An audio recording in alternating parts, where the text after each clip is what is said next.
Bonjour chers amis, fidèles amis du Christ. Il y a quelques jours on s'est vus avant le confinement, c'était le week-end de la Toussaint et nous devrons entrer dans ce temps difficile. Je sais que pour chacun de nous, c'est un temps très éprouvant sur tous les plans.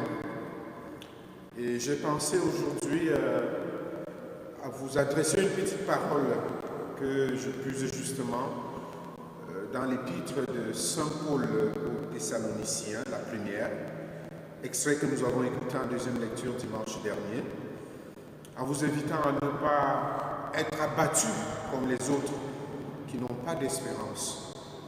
Oui, nous avons une espérance, elle est en Jésus-Christ, lui qui est le vainqueur de toutes les difficultés.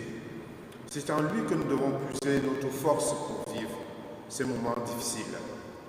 Et pour cela, pour avoir ces forces, ces éléments nécessaires qu'on nous brandit un peu partout, nous avons la prière. C'est quelque chose de nécessaire pour nous. Et c'est d'ailleurs pour cela que nous avons trouvé que pendant ce temps de confinement, notre église paroissiale sera ouverte les mercredis et vendredis de 10h à 12h pour que vous puissiez venir vous ressourcer, prendre ces nécessaires spirituels devant le Seigneur Jésus au tabernacle qui est là pour nous accueillir, pour recevoir nos craintes, nos peurs.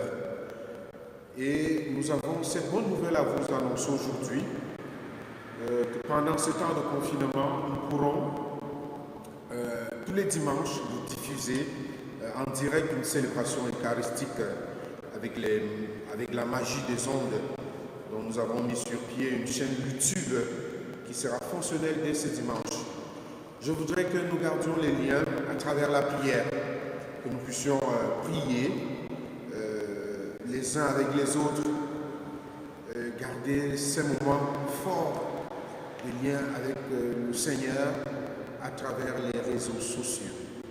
Donc frères et sœurs, vous pouvez compter sur notre prière, vous pouvez compter sur mon attention apportée à chacun de vous pendant ces moments de confinement. D'ici là, je vous souhaite un bon temps dans le Seigneur. Sentez-vous soutenus par notre Dieu, sentez-vous soutenus par notre Église et reconfortez-vous spirituellement les uns pour les autres. Que le Seigneur vous bénisse au nom du Père et du Fils et du Saint-Esprit. Amen.